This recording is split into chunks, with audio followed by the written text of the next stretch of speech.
What does this conflict mean to you personally as a Quebecois, as a Canadian? Tell us quickly about your heritage. Yeah. So I'm living in a country that is not exposed to war. Canada is like so far, and Quebec is is within Canada. They don't want to go that war, right? So in the family, there's this tradition in Quebec and in my family not going to war and not wanting to go to war. My grandmother, I read a lot of history about military situation and stuff, and there was this book about the German generals, and I showed to my grandmother, and my grandmother, she like was alive when there was Second World War, right? And I showed the picture of the German general to my grandmother, and she said, "Oh, these guys made so much trouble." And I said, "Yes, so that's why it was good to go up there because." Hitler was dangerous, and she said something so funny. She said, "Yes, he's dangerous. That's why we should not go.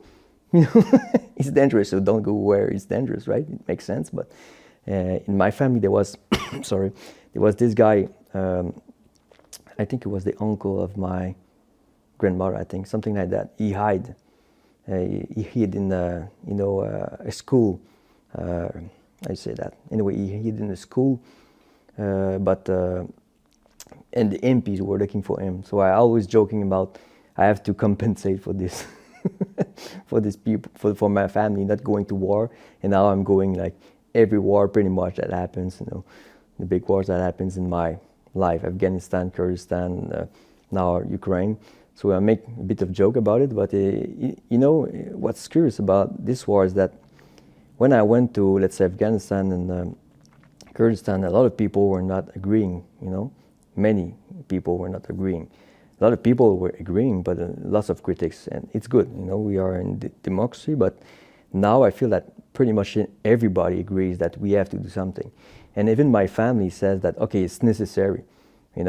My father-in-law this family is like the perfect example of people that would not hurt anybody. They are farmers, they don't like weapons, they just working in the field, working hard, and amazing people.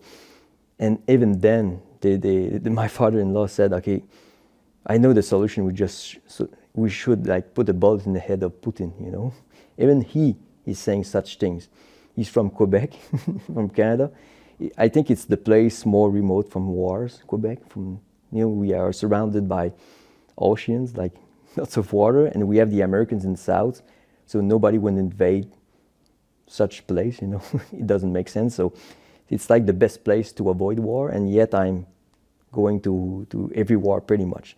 So I come in a place where I should not go at war, and from a place where I cannot go in war if I want to, and yet I'm taking participating in every war. But that's curious, yeah.